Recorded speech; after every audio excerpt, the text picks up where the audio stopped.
আজি অসমত 22টা পৰা 35টা সমষ্টিত মুছলমান সমাজে কোন বিধায়ক জিকিব তাক নিৰ্ণয় কৰে। কিন্তু সদনে আজি বহু বছৰ আনোৱাৰা টাইমুৰ বাইদেউৰ পিছত মুছলিম মহিলাক বিধায়িকা হিচাপে দেখা পোৱা নাই। আজি গোটেই কেইজন আমাৰ সদনত ইছলাম সমাজৰ পৰা বিধায়ক আহিছে, কিন্তু মুছলমান সমাজৰ মহিলাসকলক প্ৰতিনিধিত্ব কৰিব পৰা আমাৰ ইয়াত এজনো বিধায়ক নাই।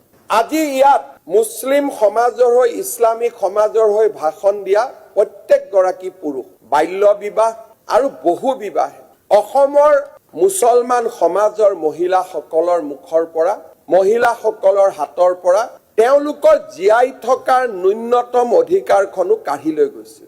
12 বছৰ বয়সত ছোৱালী মাতৃ হৈছিল আৰু লগত 60 বছৰীয়া 70 বছৰীয়া ব্যক্তিয়ে মাতব্বৰ হোৱাৰ কাৰণে 18 বছৰ 20 বছৰ বয়সৰ ছোৱালীক বিয়া কৰাই ট্ৰফি এটা যেন ঘৰলৈকে আনিলো তেনেকে মানুহক প্ৰদৰ্শন কৰিছে। কাৰোবাৰ ঘৰত মাটিৰ গোচৰ আছে, মাতব্বৰে বিচাৰ কৰিব যে তোৰ ঘৰৰ ছোৱালীজনীক মোক বিয়া দে, গোচৰ নিষ্পত্তি হ'ব।